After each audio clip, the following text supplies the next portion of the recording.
Welcome to today's webinar, where we're going to be discussing understanding trauma.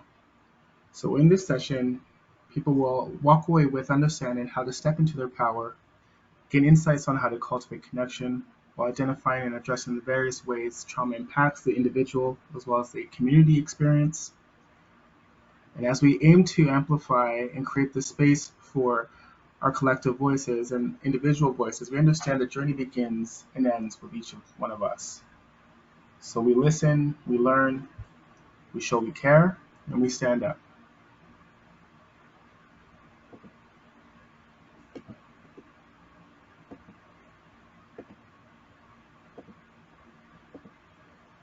So before I get started today, I would just like to do a territory acknowledgement. So I would like to begin by acknowledging the indigenous peoples of all the lands that we are on today. And while we meet today on a virtual platform, I would like to take a moment to acknowledge the importance of the lands, which I call home. I am situated on the traditional home of the Haudenosaunee, the Anishinaabe, Mississauga, and Wendat Nyumwenseal peoples. I recognize and deeply appreciate the historic connection to this place. And I also recognize the contributions Indigenous peoples have made in shaping and strengthening this community. I am grateful for the opportunity to meet here and ask that you join me in a moment of reflection to acknowledge the harms and mistakes of the past, and to consider how we are and can, each in our own way, try to move forward in a spirit of reconciliation and collaboration, to reaffirm our commitment and responsibility in improving relationships between nations and to improving our own understanding of local Indigenous peoples and their cultures.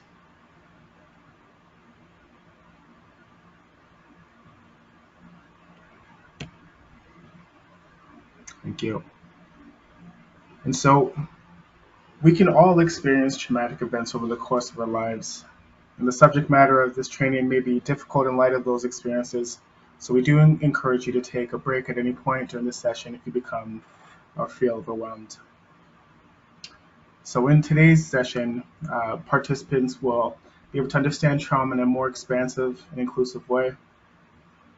We'll learn how the brain and body respond to stress and trauma. We'll recognize the effects of trauma on the individual, community, and institutional levels. Participants will also be able to identify the risks and importance of being trauma-informed community members. And we'll learn inclusive behavior practices to promote a sense of belonging and community wellness, and walk away with the ability to apply trauma knowledge to our personal and professional relationships. And though this is a foundational webinar on trauma, deeper and more in-depth learning on these topics is required for anyone wanting to steep themselves further in their knowledge.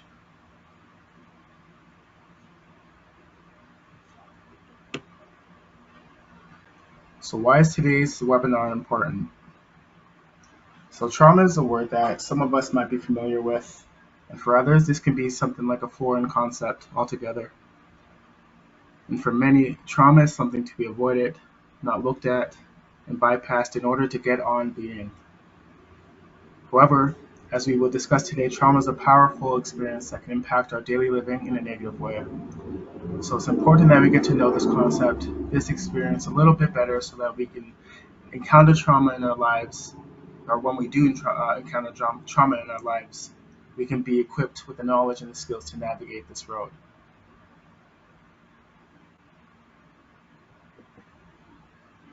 So what is trauma? So trauma is a response to a deeply distressing or disturbing event that overwhelms the individual's ability to cope. It can create feelings of helplessness, diminish our sense of self, and also our ability to feel a full range of emotions and experience. Trauma also arises from many forms of neglect, abuse, violence, loss, witnessing of violence, and other overwhelming life events. And an important point here, individuals react to and cope with these potential sources of trauma in different ways. So if one person or two people experience the same event, they have very different perceptions and very different experiences of what those impacts are on them. And trauma has also been described as having three aspects. So it's the exposure to the event itself, and then there's also the experience of that event, so the perception, of that event, and then also the effects of the lasting effects, which can be something that is short term, it could be long term. It's dependent on how that individual actually processed that event.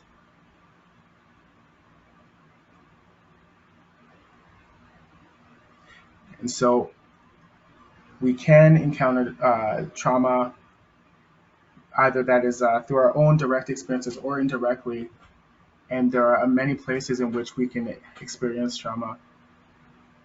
So traumatic experiences come in many forms, so ranging from one-time events to experiences that are chronic or even generational. So potential traumatic events for individuals in our community can include natural disasters, so things like hurricanes, fires, floods, human-caused disasters, accidents, wars, environmental disasters, acts of terrorism, community violence, so robberies, shootings, assault, gang-related violence, hate crimes. We can see it in our schools, so threats, fights. We're seeing this more so in American schools, school shootings, bullying, loss of a student or staff. Very impactful experiences. Family trauma, so abuse, neglect, experiencing or witnessing domestic violence, incarceration of family members who may be individuals who engage in substance abuse. There's also refugee and immigrant trauma, so exposure to war or political violence, torture, forced displacement, fears of deportation. And, these a lot of these experiences also become a lot more complicated when you throw in social identities. For example, within the refugee and immigrant trauma, in certain places in the world, people where it may not be safe for them to, for example, be a part of the 2S LGBTQ plus community. Some of these people will be seeking refuge in other countries because it is not safe uh, to have an identity such as that, either through law or it just becomes a normalized part of society, right? So their trauma can actually become very complex when we also look at the different elements and the different dynamics, the different social identities in which we assume. There's also medical trauma. So um, experiences, less than ideal experiences or overwhelming experiences um, within the healthcare system, right? That might be an invasive medical procedure or treatment, injury, or the lasting effects of having one of those procedures. Poverty, so lack of resources, support networks, mobility, financial stressors, homelessness. These are all experiences that um, really are tough on the individual and their ability to cope.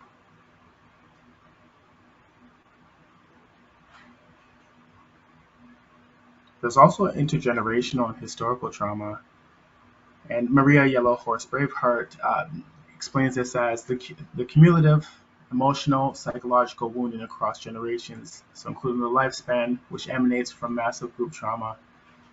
And so we've seen this in the indigenous communities in terms of residential schools, but also the taking of their land, also person of color communities, Holocaust survivors, Japanese Canadian and American survivors of internment camps, and then, like I mentioned previously, individuals who identify under the 2S LGBTQ plus community. And so we also see racial trauma, so potentially traumatic experiences resulting from both the direct and indirect experiences of racial harassment, witnessing racial violence towards others, and experiencing discrimination and institutional racism. So we've gotten to see quite a few of these, I guess, manifestations of racial trauma.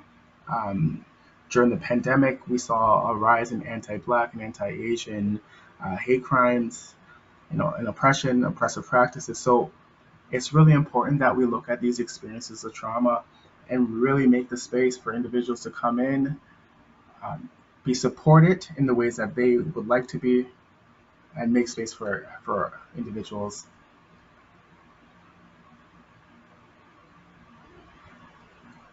So what happens to our brain when we encounter trauma. So if you look at this screen here, our brain has a built-in alarm system that's designed to detect any potential threat and help the body respond quickly and effectively to keep us safe. So if we look at the three main parts of the brain here, each role plays, or each part plays a role in the brain's stress response. So the brainstem is located at the bottom of the brain and controls all the major systems needed to keep us alive. So it includes our heart rate and breathing. The brainstem prepares us to react in a threatening situation. If we move up there, we have the limbic system, which is the emotional control center of the brain. This part of the brain determines how we feel about an experience, so whether it was pleasurable or frightening, looks out for danger, and reacts accordingly. And within that limbic system, there are two areas that play key roles in the stress response. So a structure called the amygdala, which is right in the middle there where the arrow is pointing. And it acts like a smoke detector to identify any potential threat, and then it sounds the alarm, right? It gives that information. The hypothalamus hears the alarm and communicates that message to the rest of the body so that we can get prepared and respond. So together, we can think of the limbic system and the brainstem as the emotional brain.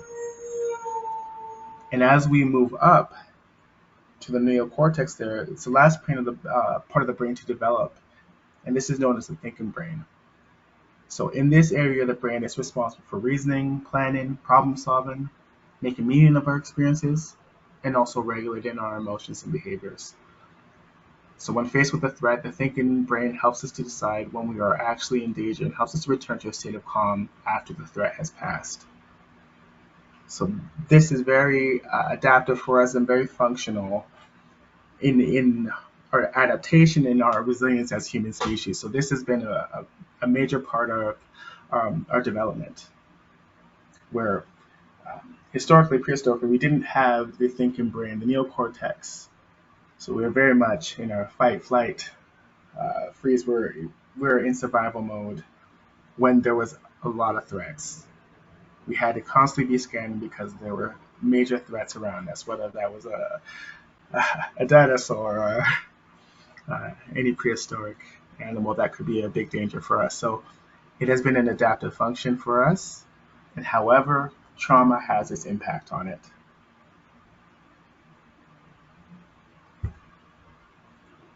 So let's walk through the stress response step by step to break down what is happening and in what order. This is how we come to be adaptive and resilient, like I was saying, species, through this response system. So the emotional brain senses a threat and sounds that alarm and sends a message to the body to react. This happens at an automatic and unconscious level. So before it's even a conscious thought for us, our amygdala has already scanned and picked up whether this was going to be a threat or not, a potential threat.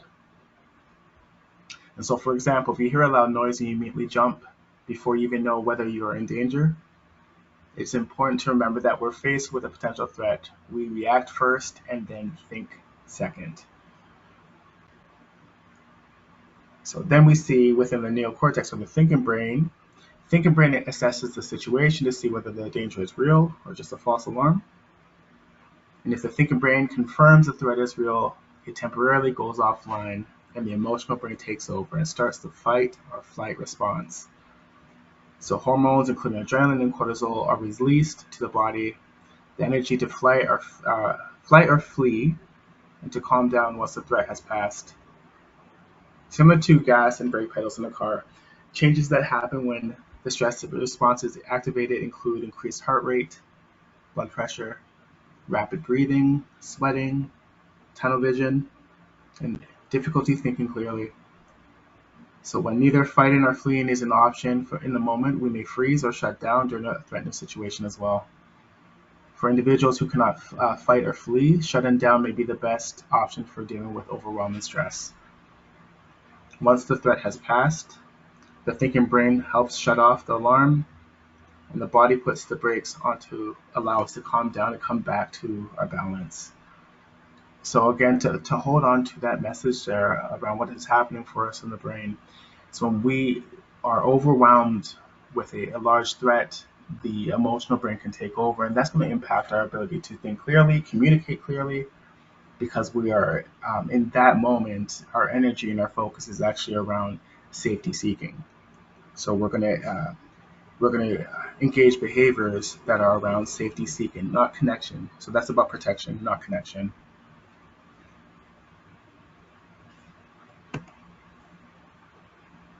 So, like I was just alluding to there, so an experience becomes traumatic when it overwhelms our system for responding to that stress. It reaches a point in which we are not able to cope with it. And so when that happens, again, we employ safety seeking defensive behaviors.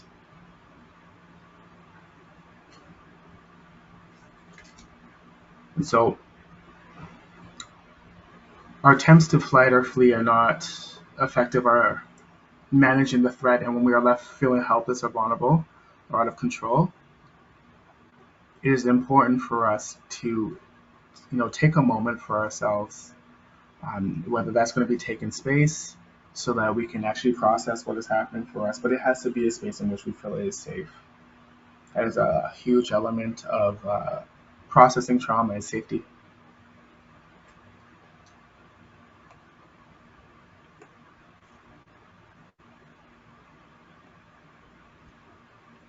So take how can we recognize, I guess, some signs and symptoms of trauma, because they can look very different in how they manifest for people.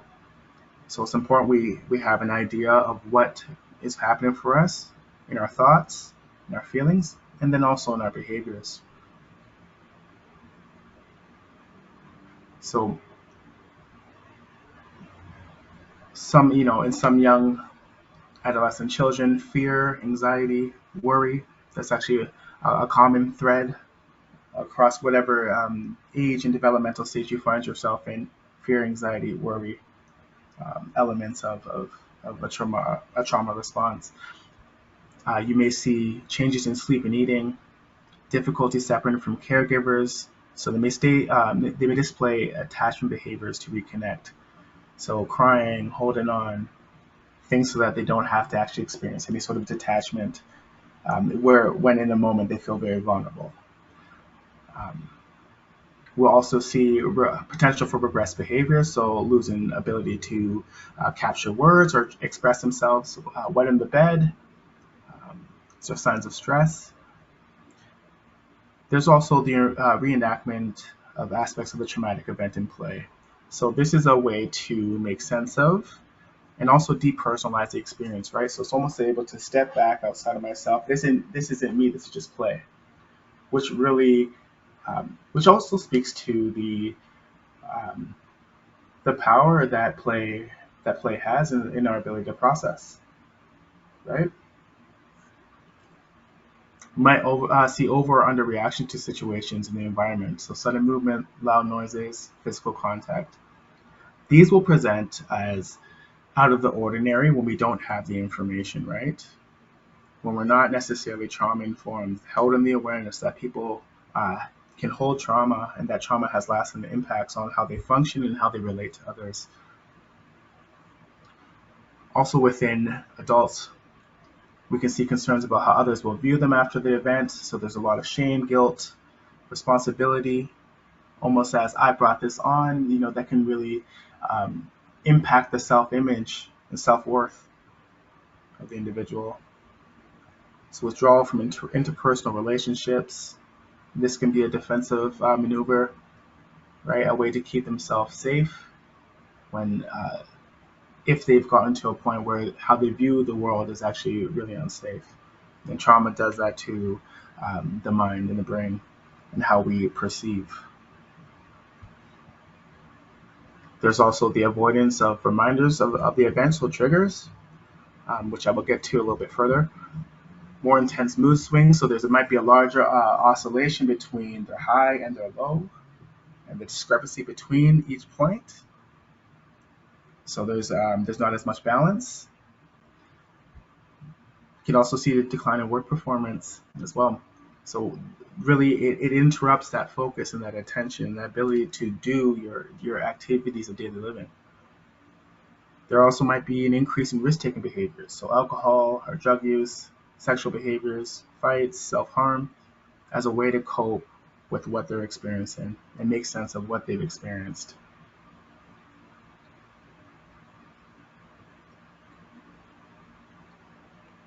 So what are triggers? Triggers a trauma response. So it's a reminder of a past traumatic experience that automatically causes the body to react as if the traumatic event is happening again in the moment. So responses can appear confusing in other place and be misunderstood by others.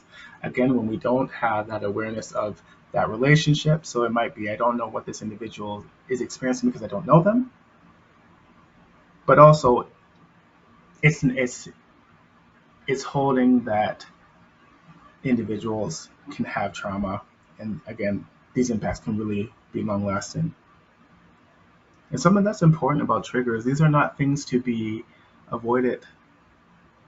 This is actually information. It's giving you information. It gives your body information. And so it's important that we look at these experiences so that we can be informed and so that we can be able to manage when this comes up for us. And the more that we are in relationship with our triggers, we're able to, over time, lessen the intensity of what that trigger is. Why? Because we've adapted. We're resilient. And how we've adapted, we've likely adapted our thought, behaviors, and also our feelings. Some ways that triggers can show up for people through loud noises, physical touch, threatening gestures, authority figures or limit setting, chaos or uncertainty, particular spaces, so for example, areas that might be less monitored or dark. You also might see changes in routine can also bring up a trigger, a transition, witnessing violence or shouting between others, emergency vehicles or police or fire personnel. Certain smells can be triggers as well, in particular times of the year, right? Even certain songs can be triggers, right? The what is a trigger for one individual could be something else for somebody else. So it's also important as we're holding on to that. It's important we don't lessen or try to diminish our own experiences of our triggers and also that of others, even if it's outside of our awareness or our understanding. It's important that we make the space. This is how we become trauma informed.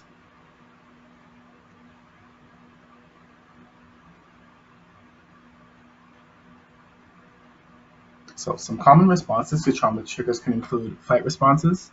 So this can include yelling, swearing, posturing, so uh, bigging up your chest, aggressive behavior, floatly a flexed tight jaw, grinding teeth, feelings of anger and rage, a knotting in our stomach, or nauseous, burning stomach.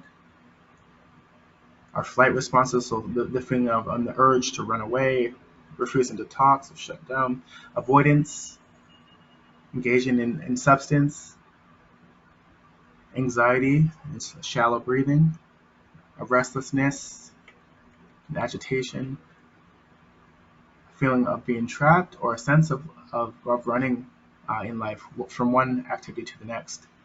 And that is also a moment that's also something, a behavior to actually avoid addressing what is going on, right? If I'm constantly moving, I'm distracted by other things that are going on. I don't necessarily need to tune into uh, what my traumatic experiences have been, right?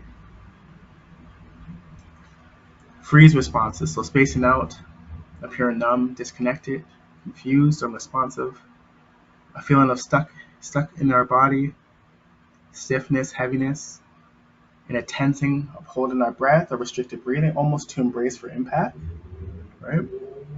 The important thing to remember here is that each of these trauma responses is aimed at returning the self back to their equilibrium, so to their balanced and safe self. So in these states, the self is under threat and it's about survival. We've activated our survival mechanism, so get to take notice of what you're experiencing, the sensations that exist within the boundaries of your skin, and this will help to inform you of where you may be and um, let you know that you're outside your window of tolerance, so what you can cope with currently, and then you can also get the support that you need. All right.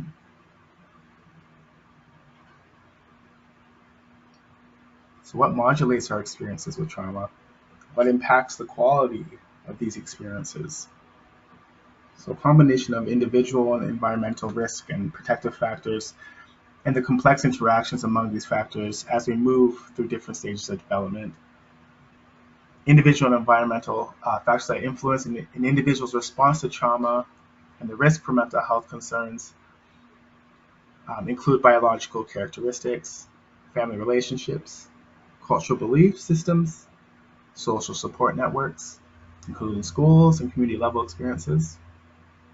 So we can see that there's a lot of different factors that can play a role in how we experience trauma.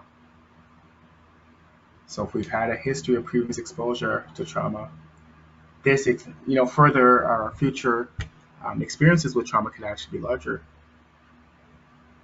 There's also the age of exposure. So there's the belief that as younger minds we're very resilient and there's a lot of flexibility. But we can also, one of the lovely things about our brain is that it can change over time, right? Neuroplasticity. So these experiences, yes, they can be impacted in these different ways, and there's also we can also shift that, right? And we can also work with our experiences. So cognitive ability. So again, that's going to impact our perception of what our experience is and how we make sense of it. Our ability to emotionally regulate. So do we have skills around that? What was modeled for us, when we think about emotional regulation in our homes? Because we also carry these blueprints with us throughout life. Tune into that. Sit on that for a bit. Meditate with that. What were the responses that I saw to my own emotional experiences, but also that of my parents, aunts or uncles, anyone who's in my social sphere. And there's also environmental factors. So the nature of the event itself, the proximity to the traumatic event, so how close we were, culture and ethnicity, which I will speak to a little bit more in detail further in this presentation today. But culture impacts our experiences. So the beliefs, the norms, the values we've been steeped in, they all will impact our experiences with trauma and how we make sense of them. Our level of social supports, what was available to us in our moments of distress. What is the quality of our interpersonal relationships? So again, that social support, the mental health of those in our sphere, because this can also be very much impacting. And the prolonged exposure to others' trauma, so vicarious trauma. If we are in spaces in which, and this might be in our work or just might be in communities that we identify with, the repeated exposure and the long-term exposure to people's trauma really has negative effects on us, and we can experience vicarious trauma, so outside of ourselves, so indirectly, but with very direct ramifications and impacts on us, right? Negative impacts.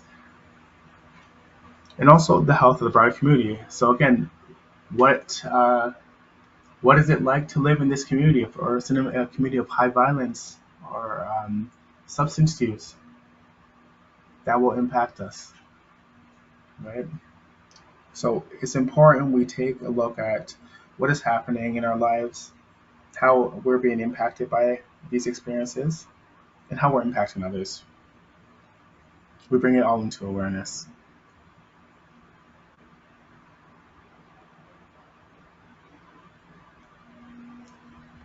So trauma, how does it impact our functioning? So trauma survivors see a world that is threatening, where other people cannot be trusted, and they feel that they have very little value. Their focus on survival negatively impacts behavior and learning, and it also challenges our ability to be in relationship with one another in a healthy way. Without understanding of trauma and its impact, trauma-related survival responses are easily misunderstood and can isolate individuals from others. So we see some impacts in relationships. People, there's a mistrust, increased risk of being victimized or victimizing others, and there's difficulty forming safe and healthy relationships, right? It's from a fear-based place or survival state. So when we think about that again, it's like we're about maintaining ourselves. Whatever the self-threat is, we challenge it and we will employ defensive behaviors. There's also impacts to our emotional regulation. So it creates trouble in identifying and managing our feelings. May alternate form, may alternate from extreme reactions to numbness. Like, so again, that the gulf in between the high and the low can get even larger, and there isn't as much balance in our life, right? So it really challenges our ability to emotionally regulate. And when we don't know what we're emotionally experiencing, we may put that onto another person, right? And then you're not necessarily understanding what is mine versus what is yours. It impacts our behavior, so we can become aggressive, defensive, disconnected in response to our triggers, right? So that's a way to manage the pain or um, our inability to cope with the intense emotion. See risky behaviors such as self-harm, running away, substance abuse, unsafe sex, or involvement in violence. We see some impacts to our cognition, to our mind. So trouble paying attention to the present, difficulties with concentration, learning, memory, problem solving, and reasoning. So attention is paid to safety seeking, right? That's where our energy is, and that is adaptive, right? Thank goodness we have that function, because if we didn't, we'd be very susceptible to threats all the time. Dissociation, so we can disconnect from the present moment to manage our overwhelming internal states, so our emotions, and it can appear as lack of emotion or daydreaming. Trouble engaging relationships in the present because they're constantly um, the trauma has seeped its way through in terms of how they see the world, right? We also see impact to the self-concept and future orientation. So low self-esteem and self-image, hopelessness and lack of control. It creates this withdrawal from future orientation because the expectation is that future orientations are going to be bad. They're going to be painful. They're going to be bad. They're going to be unpleasurable. So we see that trauma can really seep its way into different elements of how we experience the world. So it's important that we really pay attention to what are we experiencing? What is our trauma?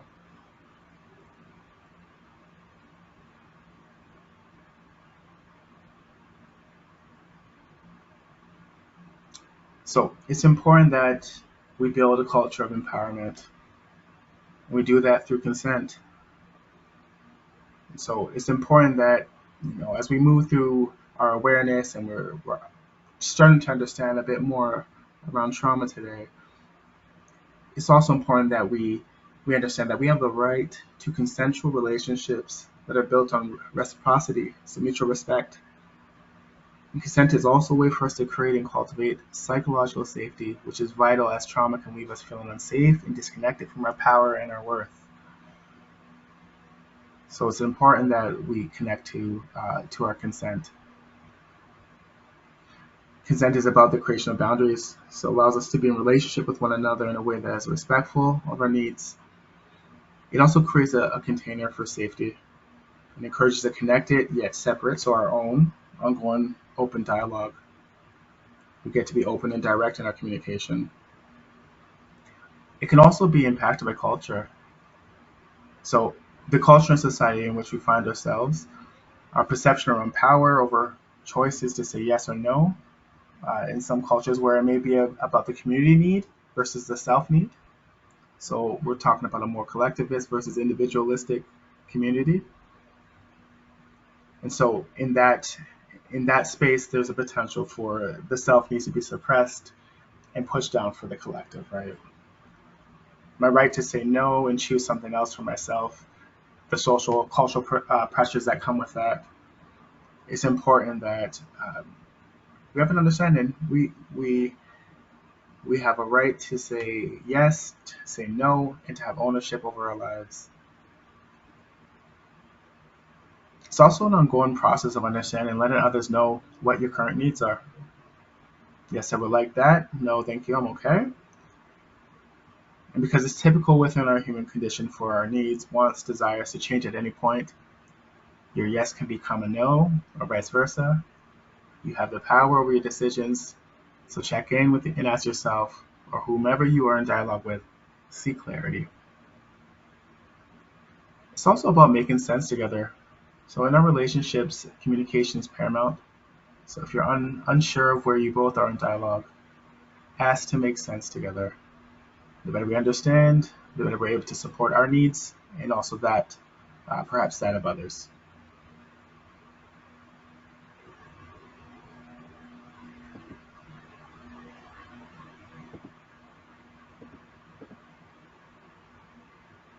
As mentioned within consent, consent is about creation of boundaries. So they allow us to be in relationship with one another in a way that is respectful of our needs and the needs of others. Boundaries also help us to maintain safety and maintain who we are in relationship with others. Similar to our triggers, people we connect with will not know our boundaries or what is consensual for us until we articulate those needs or wants. We have the power and voice to assert what we want and what feels good in relationship. And these are important elements of creating trauma-informed spaces. Boundaries are very necessary to safety. So boundaries are something that indicates a fix or a limit to something. It also gives us an understanding of what is safe, what feels reasonable, consensual to your experience, and what they can expect to be in relationship with you. And yes, sometimes boundaries can feel tough, hard, and mean even to set, especially if you're not used to identifying them and then sharing them with people inside and outside of your lives. However, it is a skill and is an important one at that. It's a skill that is adaptable to the relationships in your lives. It also allows you to assert who you are, what space you're trying to take up, um, and invites that to other people as well. Boundaries is a way to keep me and you in relationship in a safe way, and that's sustainable.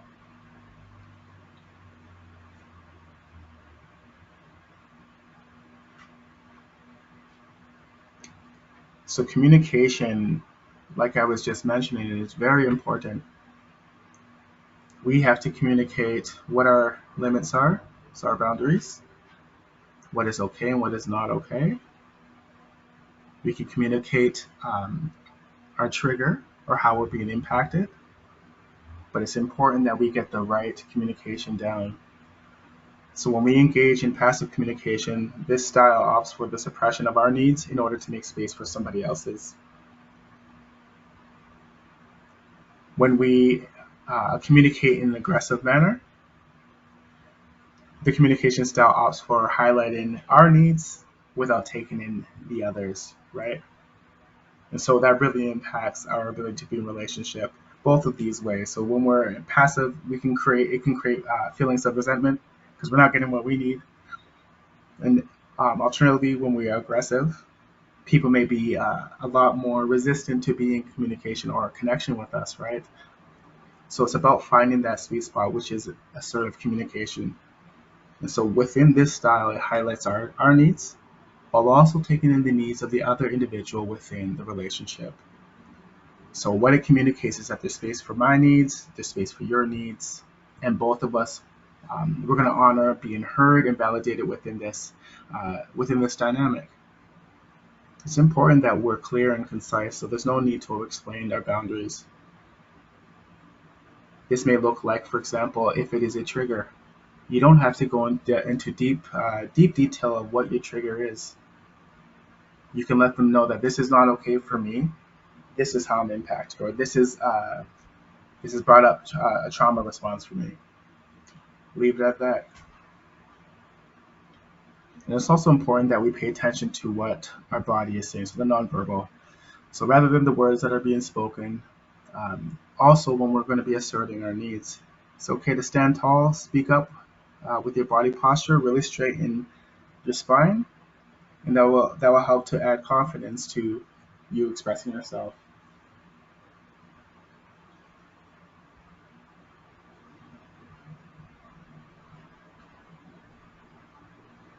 So what does healthy assertive boundary setting look like versus a boundary violation? So you have a right to make choices in your best interest around what feels good, safe, connected for you in relationships with others. It does require us to acknowledge what our boundaries are and then to assert them with whomever we are connected to. Some people will understand why a boundary is necessary, and especially if they are used to experiencing you in a way in a relationship. Some people will not. Some people may throw tantrums, push back, and they can bring up experiences around loss, transitions, and change for others, which can be alarming. But it's important that we acknowledge and accept that. So we ask, what does this boundary mean for this relationship? Seek clarity and speak clarity. Some ways that we can engage in a healthy and assertive boundaries is, for example, in the physical. I prefer not to be touched like that. I'm not a hugger. I'm more of a handshake person. So that's just kind of asserting your boundary there. And the reason why these various types of boundaries were put up here is because we can also hold trauma in different areas here. These can also present as triggers. So again, it's an important thing to look at, acknowledge, have an awareness of how these experiences and my experiences or my relationships to these very areas, how they impact me. And so a boundary violation there would be not acknowledging the boundary and often for your own physical needs. Emotional, right now is not a good time to have this conversation. Can we return to it at another point? So that's a really good boundary to set there. You're respecting your limits, and you're also saying to that you're communicating to the others that I'm still interested in having this conversation. Right now, it's just not the best time. Within our time, I'm free to chat during the week. On weekends, I'm unavailable. Sexual, my role in relationship to you is as a support. Does that make sense? This might come up in our professional or personal lives. Intellectual, so we can disagree without being hurtful. You can share how you're feeling without raising your voice or being hurtful. And material, no, I cannot give you a ride. No, I cannot purchase this for you. Again, it's important that we know that we have a right to say yes or say no, depending on how we feel. But it is important that we honor that.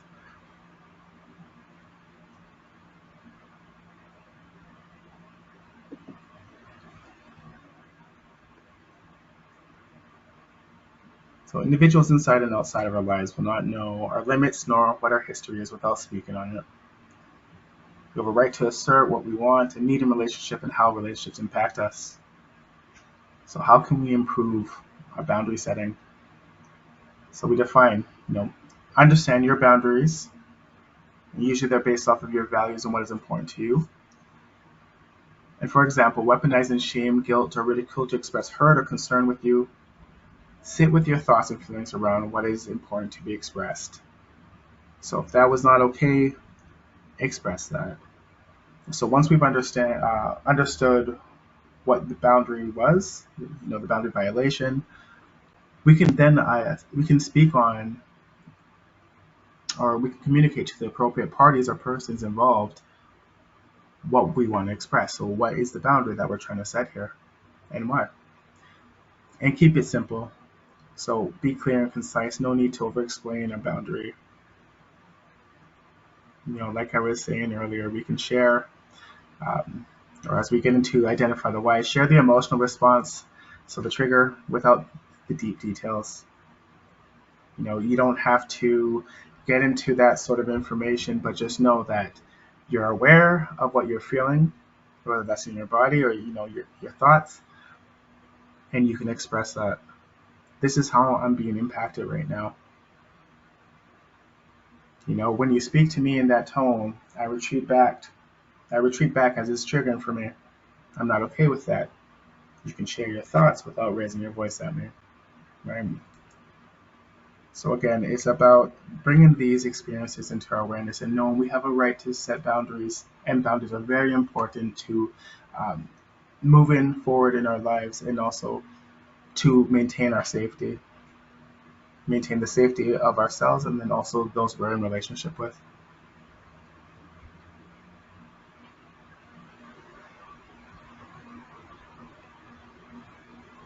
So some strengths and barriers to speaking up and standing tall. We we have the understanding, or one can imagine that for some people, it is difficult to speak about their traumatic experiences, experiences that have overwhelmed them, or experiences that they still don't have much room from. So they're still very fresh and very intense, emotionally intense experiences. So one strength that actually comes from speaking up and standing tall is actually it impacts the culture.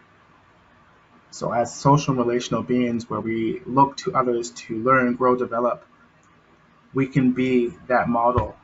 We can be that supermodel and really set the tone, right? Set the tone, set the bar, and also it creates an understanding just through that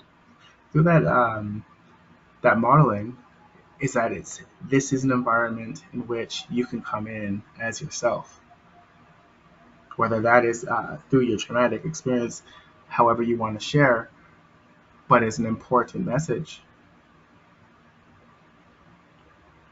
And so we can also see the creation of a sense of belonging and community when there's space for truth telling and truth bearing. So authenticity, it creates vulnerability, which helps to create intimacy and connection. And when people feel like that, and they feel a deep sense of belonging, a deep connection, the psychological and physical safety, both of which are very important for trauma survivors. And we also see the promotion of healthy communication in relationships. So I'm going to call out what I see. I'm going to call you in, bring you closer to feel support. Alternatively, some of the reasons why people don't speak up, stand tall, the fear of the consequences. So if safety is potentially compromised, or if they're in an environment that they find very triggering, if there's a history of being dismissed, overlooked, ignored when speaking up. So you can look at underserved populations, um, and how that creates a big level of mistrust in systems, and a mistrust into other communities. So systems such as education, healthcare. There's also the perception of the other's ability to take in the information and request.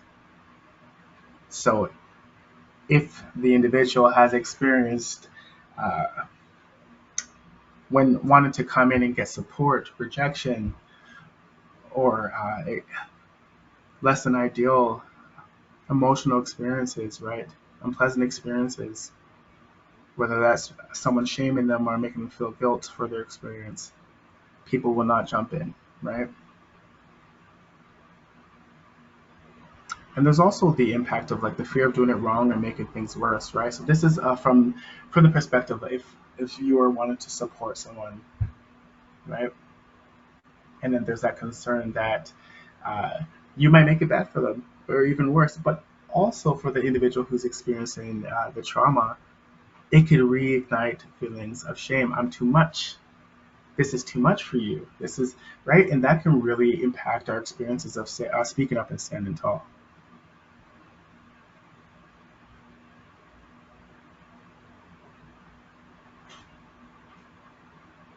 So as we build a trauma-informed culture, it's important that we cultivate a sense of belonging, create and hold space for people inside and outside of our lives. So be open, non-judgmental, and again, inside and outside of your lives, right? So we don't know who we're coming into contact with. So let's be open and non-judgmental to what that interaction can be like and what that relationship could be like.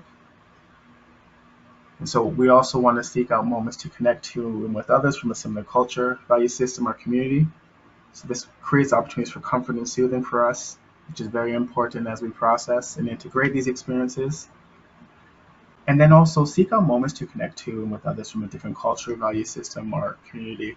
This will provide us opportunities for growth and development, perhaps to look at our experiences a little differently, make sense of our experiences in a different way.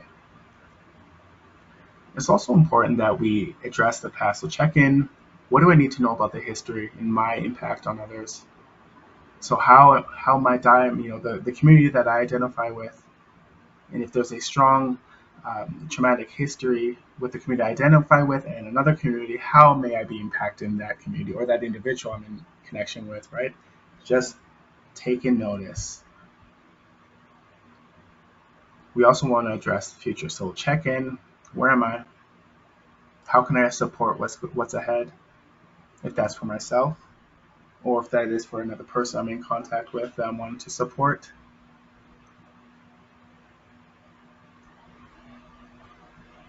Make space. So watch not to respond before we understand. Stop, slow down, and listen.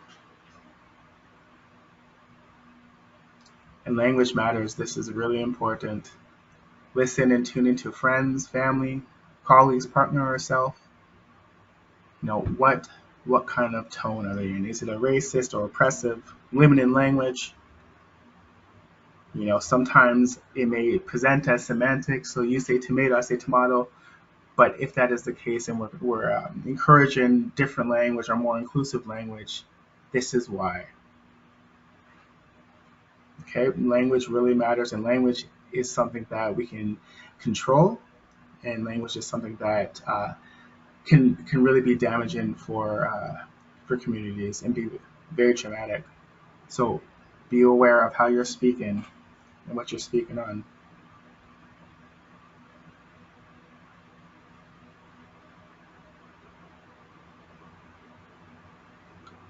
Hold yourself and others accountable. So it's important that we address our shame, our guilt, if we are impacting others in a way that's less than desirable. Again, just be accountable to your actions, your behaviors, how you're impacting, um, and also question first impressions. So slow down, understand what your experiences are, right? Make sense of where you are. This is an important um, message to, like, if we are in a space where we view the world through the lens of everyone is dangerous, right? People's behaviors may become a confirmation of that, and it may not have nothing to do with that. So again, bringing it into our awareness so that we can have clarity, slow down, try to make sense of where you are and what your experience is in that moment. So justify and understand decisions made. So educate ourselves as we are starting to learn. Pay attention to your body, the sensations our bodies experience, how we may be impacted while we're in connection with somebody. We're bringing all of these elements into our awareness so that we can actually um, understand how we want to support ourselves, understand what our needs are, and then move towards getting those met. Ask for and encourage feedback. You know, how am I impacting you? This is how you're impacting me. Oh, I'm having a tough time in this relationship with this individual. Have these conversations. Open that up. Open that dialogue. Empower everyone to call out unconscious bias. So bias and stereotypes help to inform harassment and discriminative practice. So the more that we can, again, bring clarity to our experiences, see the individual in front of us as the individual in front of us, um, that's going to help us in our relationships moving forward. And remain open and not influenced by the opinions of others. So watch out for groupthink, right? So give yourself the permission for grace and compassion. So um, whether you're engaged in any sort of bias or stereotype, you can give yourself permission and grace to understand that those were conditioned learnings, and we can actually learn to um, undo that.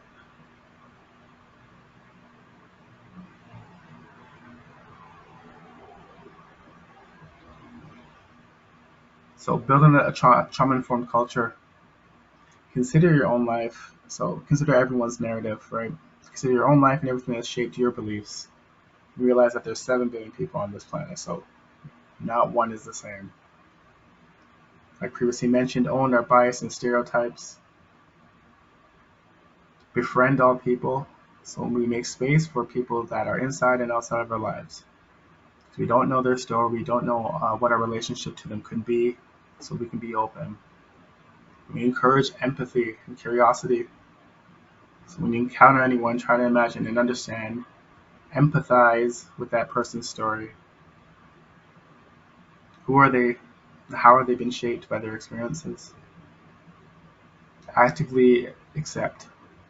So meditate upon embracing other people with all the diversity that comes with them.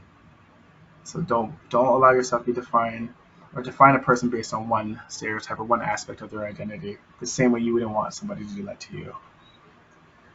Show compassion.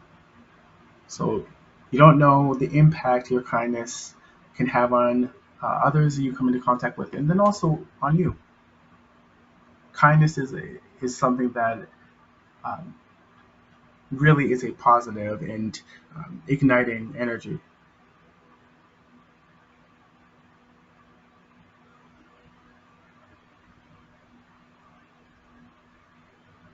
So building a trauma-informed culture. I just want to make a point around being trauma-informed. Trauma-informed does not mean that you need to know everyone's trauma.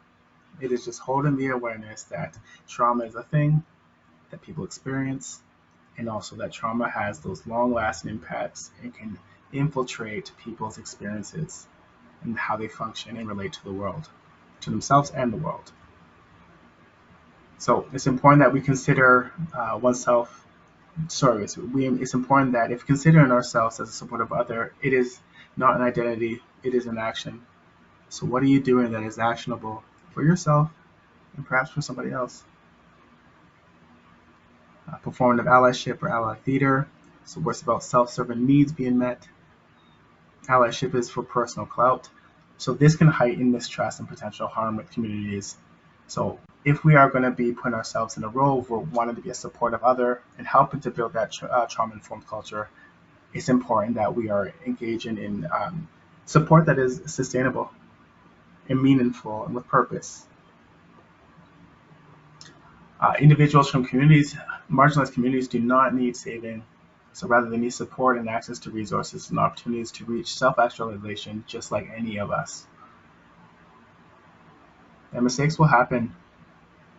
You may be capacity building and learning, and that takes time. So be accountable and non-defensive and open to your vulnerability here. And an important concept, so safe and effective use of self-soothe. So when a relationship asks us to critically reflect on why am I here to support, what's my intention, what is the impact I'm having? Really important. What is the impact I'm having? Intention is one thing, but impact is more important. That's what we are accountable to.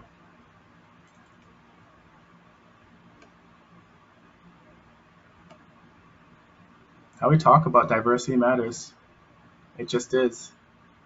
It's a mixture of people and all the characteristics that exist. And so it's important that we avoid generalizations and stereotypes. Again, these are harmful as they help to reinforce harassment and discriminative practices, and they're based on selective and forgetting perception.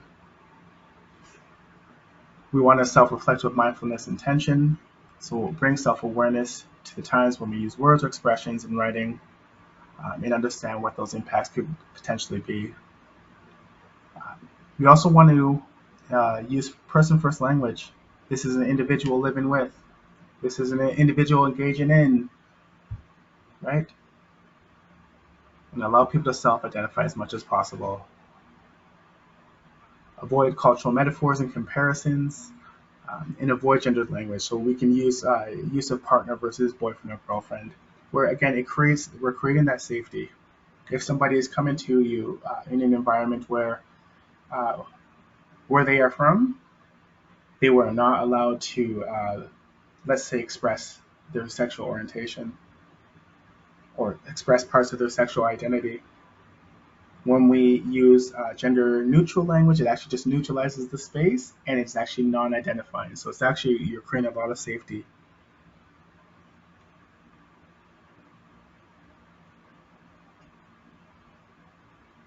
Some cultural considerations for trauma. Risk of trauma exposure and exposure to particular traumas, types of traumas can be felt by particular groups.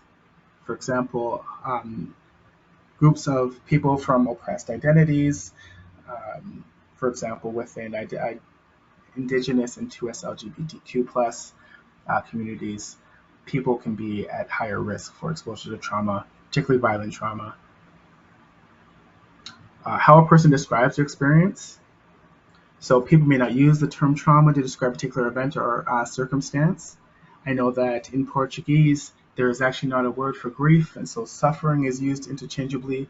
Um, but again, these sort of expressions can become very convoluted if we don't understand what is being expressed.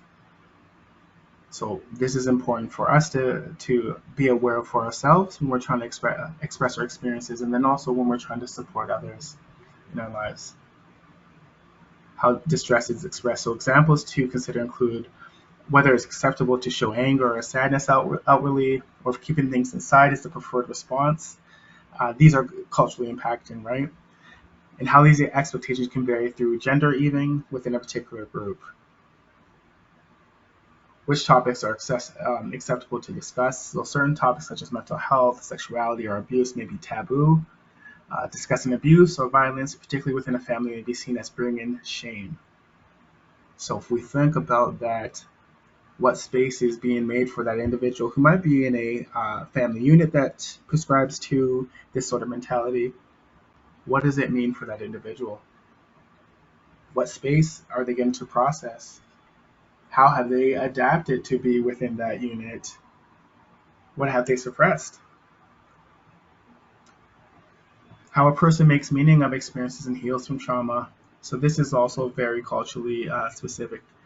So this can include the role of spirituality and understanding why something's happened, spiritual rituals associated with meaning and closure, the level of connection and support, as well as the help-seeking practices in place. And so some of these places where people might seek support can look like family, friends, community leaders, religious or spiritual leaders, or mental health professionals.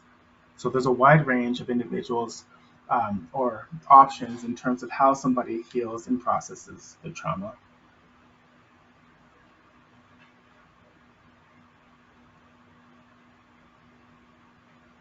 So some things to leave you with here, this moment of reflection and some things to be considered.